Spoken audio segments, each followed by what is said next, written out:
Est-ce que vous pensez que vous êtes un bon acteur? Euh, c'est une question qui est très difficile à répondre, puisqu'il est mon agent. Disons que je me débrouille et disons que tous les jours j'apprends de mieux en mieux c'est comme l'acting, c'est comme du vin. Avec le nombre de films et l'expérience, on devient de mieux en mieux.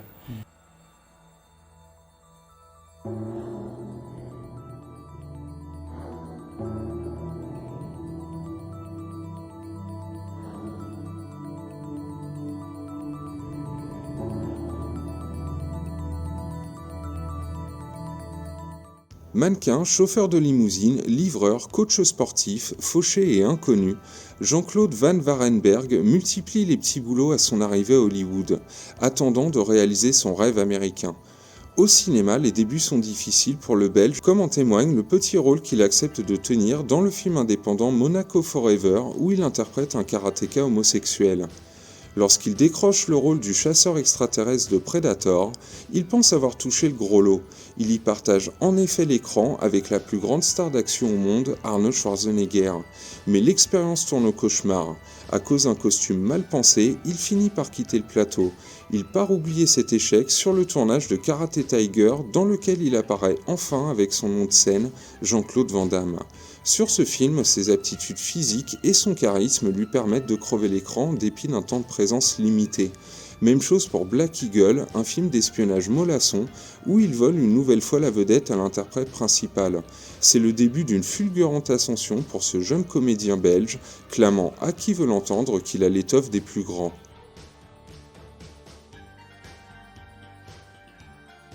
Lorsqu'il hérite du premier rôle de Bloodsport, Jean-Claude sait qu'il se trouve à l'un des tournants de sa vie. Après 5 ans de galère aux États-Unis, il tient dans les mains le scénario du long métrage qui pourrait enfin lui ouvrir les portes du succès. Le script est revu à la demande des pompes de la Canon et Van Damme fait profil bas. Il sait que l'essentiel réside avant tout dans la diversité et l'authenticité des combats. Après un tournage éprouvant, l'acteur déchante en découvrant le montage catastrophique du film qu'il condamne à une sortie en vidéo. Refusant cette finalité, il propose au producteur de modifier ce montage lui-même et le miracle se produit. Le film sortira finalement en salle et ce qui s'annonçait comme une série B lambda s'impose sous cette forme comme un excellent film d'arts martiaux. Engagé avec la Canon pour 2 autres films, il accepte de tenir la vedette de Cyborg, un post-apo roulant de western spaghetti, estimé à moins d'1 million de budget et tourné en Louisiane. Lorsqu'il débarque dans les salles, la réaction du public est pour le moins mitigée, et Cyborg ne réitère pas l'exploit de Bloodsport et de ses 100 millions de recettes. Il engrange seulement 10 millions sur le sol américain et la critique l'éreinte malgré un remontage effectué une fois de plus par Van Damme. Sans doute poussé par son agent à caresser son public dans le sens du poil, il joue la sécurité en acceptant le premier rôle de kickboxer, sur lequel il occupe les postes de co-scénariste et de réalisateur des scènes de combat. Le succès au cinéma et quelques mois plus tard en vidéo de kickboxer permet à Jean-Claude d'asseoir un peu plus sa réputation et signe un contrat pour son premier film tourné aux États-Unis. Ton frère, tu te souviens?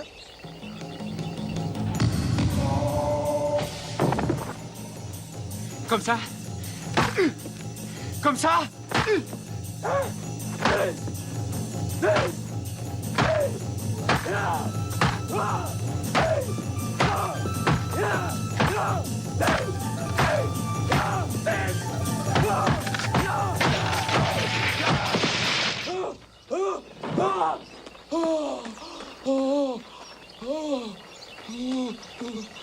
Full Contact permet à la star de Bloodsport d'explorer de nouveaux territoires avec un vrai rôle à défendre, celui d'un homme au cœur pur qui accepte de mettre sa vie en danger pour que sa famille puisse payer ses dettes. Avec son univers à la Street Fighter et produit pour la modique somme de 4 millions de dollars, Full Contact en remporte 25 au box-office mondial. Tourné avant Full Contact mais sorti après, Coup pour Coup est en réalité le dernier projet que Van Damme devait tourner pour la Canon. Rédigé par David S. Goyer, jeune auteur méconnu à l'époque, et construit comme une vraie enquête avec son lot d'indices et de fausses pistes, Coup pour Coup remplit parfaitement son contrat et recevra de bonnes critiques. Mais ces recettes ne décolleront pas plus que Full Contact et ces 30 millions s'avèrent rassurants aux yeux des grands studios. Cinéma, la belle aventure de Jean-Claude Van Damme. Vous l'avez découvert dans Full Contact, il nous revient dans Double Impact, un film qui ne décevra pas les amateurs d'action et de bagarre. Son portrait brossé par Michel Vial. Du mouvement et du suspense au menu du dernier film de Jean-Claude Van Damme. Dans Double Impact, en effet, la nouvelle star des films d'action interprète deux rôles, deux jumeaux en lutte meurtrière contre la mafia chinoise. Mais non content de jouer un double rôle dans ce film, Jean-Claude Van Damme l'a également produit, il en a réglé les séquences de combat. Bref, un homme orchestre venu au cinéma par le sport et les arts martiaux. J'ai dû prendre 4 doubles. Un double pour tout ce qui est donc acting, jeu d'acteur. J'ai dû prendre un double qui me ressemble de dos. J'ai dû prendre un double qui me ressemble entièrement de dos. Et puis j'ai dû prendre encore un autre double pour tout ce qui est question combat. Et alors aussi, j'ai donc joué les deux rôles. Je prenais 4 à 5 douches par jour parce que je devais me changer Chad, Alex, Alex, Chad, Chad, Alex. Désormais sollicité de toutes parts, Van Damme décide de frapper fort. Avec son budget 4 fois supérieur à celui de Full Contact, Double Impact se veut l'héritier d'un cinéma hollywoodien à grand spectacle. Inspiré par les polars hongkongais qui ont atteint l'Occident et proposant 2 Van Damme pour le prix d'un, le film récolte pas moins de 30 millions de dollars au box-office américain et une cinquantaine de millions à l'international. Plébiscité par la presse et le public, Van Damme signe un contrat avec la Columbia.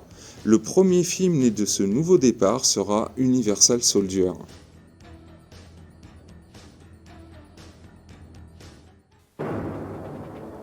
Il y a 20 ans, ils sont morts pour leur pays. Aujourd'hui, on leur a rendu la vie. On a créé une nouvelle espèce de soldats. Administrez-lui le sérum. Conçus pour une force maximum et une obéissance totale. Mais qui sont-ils? Mais tout ne se passe pas comme prévu. GR-44. Arrêtez, c'est un ordre.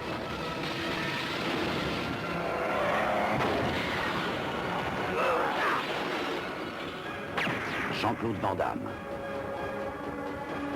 Dolph Lundgren. Universal Soldier. La guerre est terminée. Sûrement pas. Elle ne fait que commencer.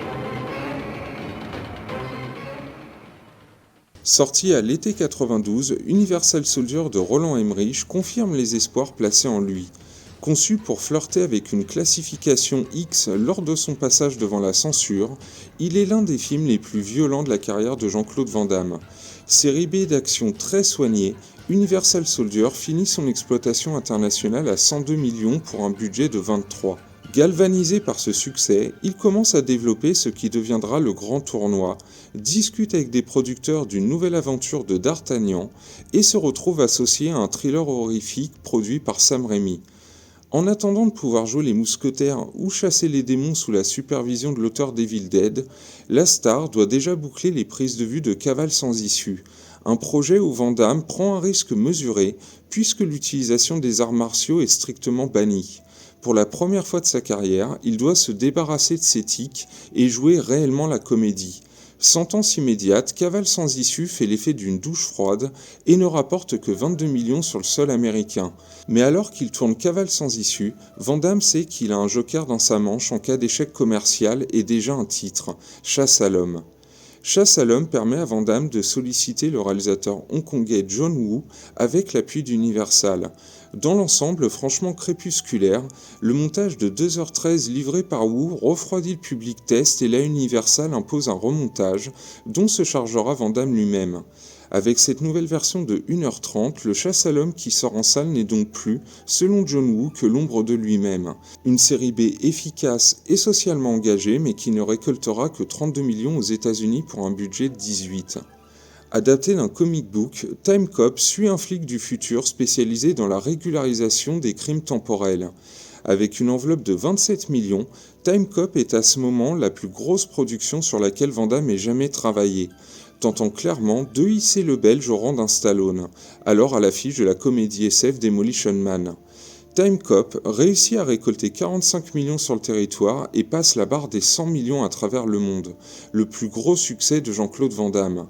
Une suite était prévue, mais les demandes de salaire mirobolantes de Jean-Claude Van Damme refroidiront la Universal et le projet tombera dans l'oubli. Et toi, lis ça. Wolverine. Et si maintenant je te l'imprimais? Bon, je crois que je vais me tirer. Bon. Ah, c'est pas ton genre, le sac à main. Mais alors franchement pas. La même année, le développeur japonais Capcom signe un contrat avec Columbia Pictures pour développer une adaptation live de sa franchise Street Fighter. Seule exigence, le film doit sortir en décembre.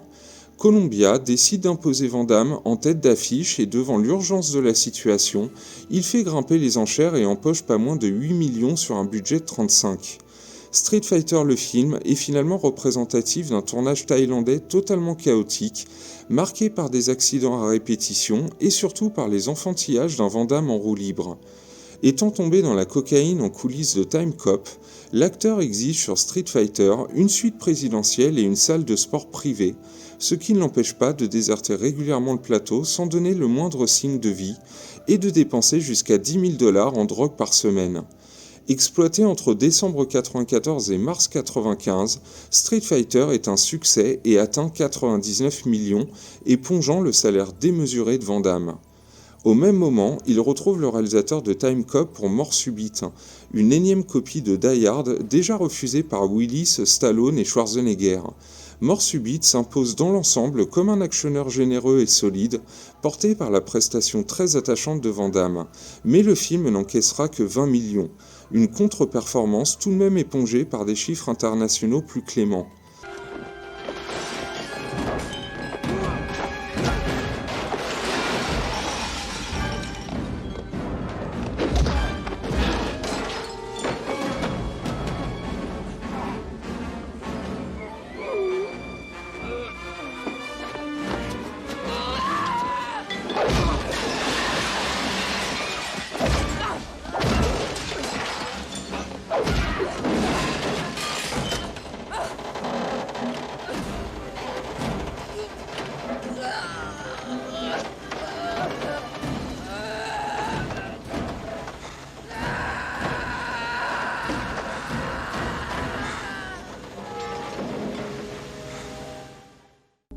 Où est-ce que vous avez appris à vous battre?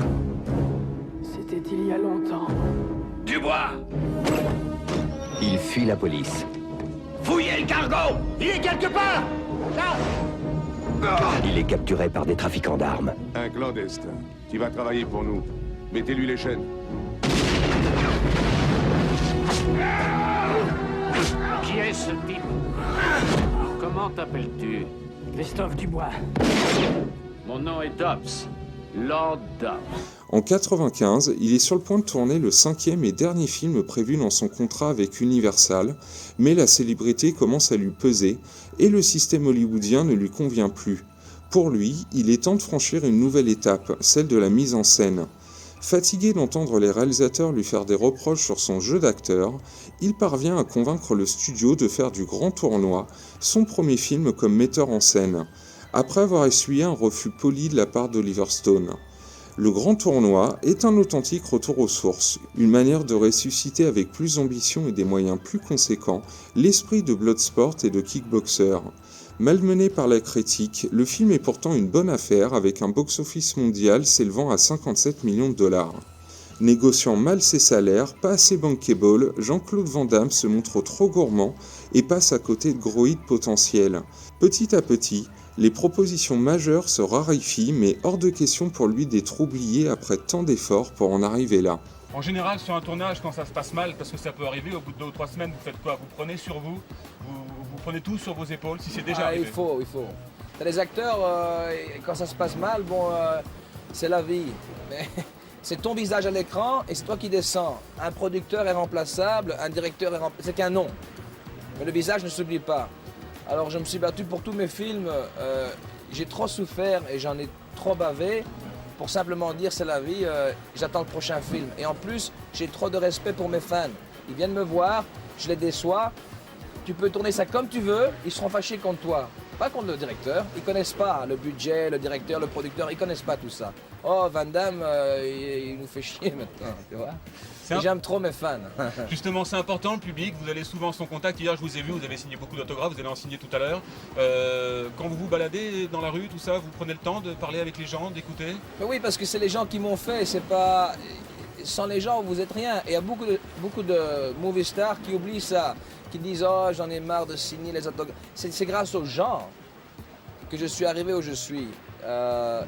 C'est eux qui décident d'un film. C'est eux qui vont donc acheter le ticket et puis ils en parlent, du bouche à oreille. Et si les gens aiment bien, ils vont en masse au cinéma. C'est le public qui décide.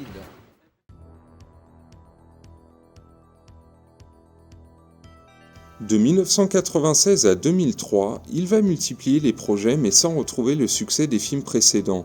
Après John Woo, il va travailler avec l'excellent Ringo Lam, récemment expatrié sur le film Risque Maximum en 1996. Tourné en partie en France, le film se montrera plutôt avare en action pure et ne déplacera pas les foules malgré un casting alléchant. Il retrouvera le réalisateur à l'occasion de 2 autres films qui marcheront bien mieux auprès du public et de la critique. Le premier, Répliquant, voit Van Damme affronter à nouveau son double dans une intrigue plus corsée que la moyenne, un très bon titre où le Belge fait vraiment des merveilles pour créer l'émotion. Le deuxième, In Hell, renvoie Van Damme en prison 10 ans après coup pour coup, mais cette fois le résultat s'avère bien plus brutal et demeure l'une des rares très bonnes surprises de cette partie de carrière. Une partie de carrière également entachée par les mauvais accueils successifs de ses nouvelles productions, tels que les 2 films tournés avec un autre expatrié hongkongais, Tsui Hark. Son double team, gros budget où il partage l'écran avec Dennis Rodman, sera un gros flop. Tout comme Piège à Hong Kong, souvent considéré comme son nanar ultime, avec un Van Damme en totale roue libre. Selon les dires, la tête enfouie sous des montagnes de drogue, il ne se rend même pas compte que sa chute est déjà vertigineuse. Une chute alimentée par d'autres films moyens comme Inferno, du réalisateur de Rocky, The Order, où il retrouve son metteur en scène de Full Contact et Double Impact, ainsi qu'une suite à Universal Soldier, que tout le monde a préféré oublier. Seul titre valable de cette triste période, le très bon Légionnaire, qui lui bénéficie d'une enveloppe de 35 millions de dollars. Avec son ampleur pyrotechnique et son souffle épique, Légionnaire se hisse sans mal parmi les meilleurs travaux de Van Damme. Une série B pleine de cœur et de panache qui échouera malheureusement à convaincre son public au cinéma lors de sa sortie en 1999. Aux USA, c'est pire, le film sort directement en vidéo, marquant pour l'acteur le début d'une longue traversée du désert dont il ne sortira jamais vraiment.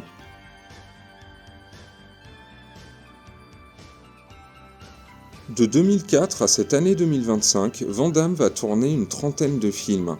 Des films pour la majorité totalement oubliables, où son visage se creuse, mais où son jeu gagne en puissance, aidé par des réalisateurs ayant des vraies envies de cinéma.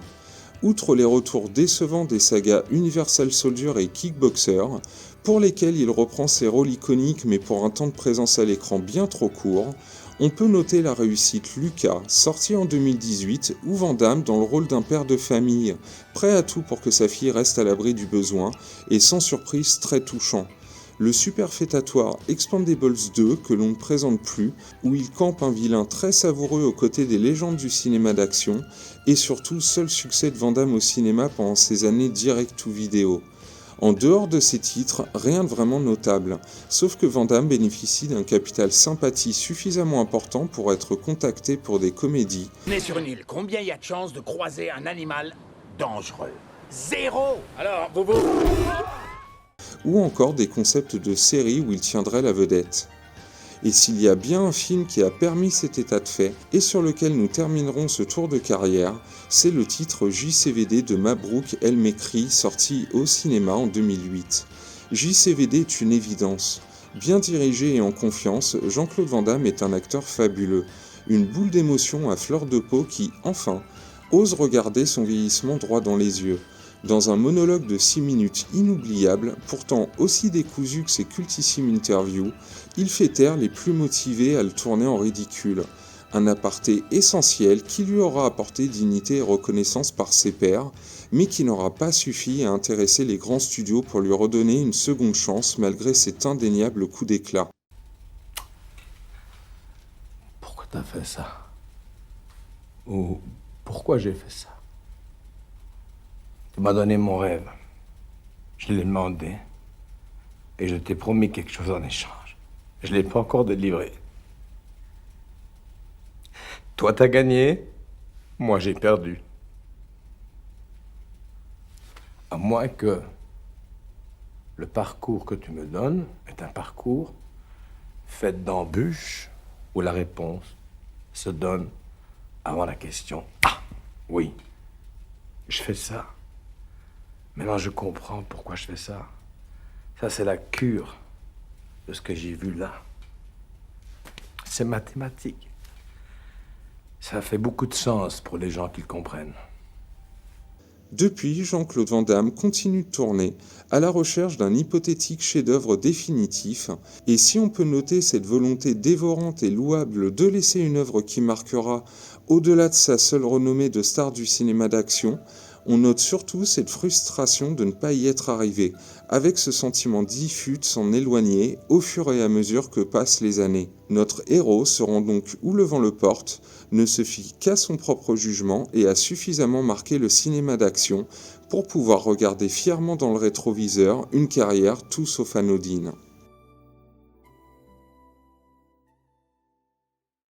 Alors je préfère prendre 1 ou 2 ou 3 ans pour convaincre un directeur et faire un bon film que faire des films, prendre du pognon et puis les films, ça devient une industrie comme une factory, là, comme une usine. Tu vois.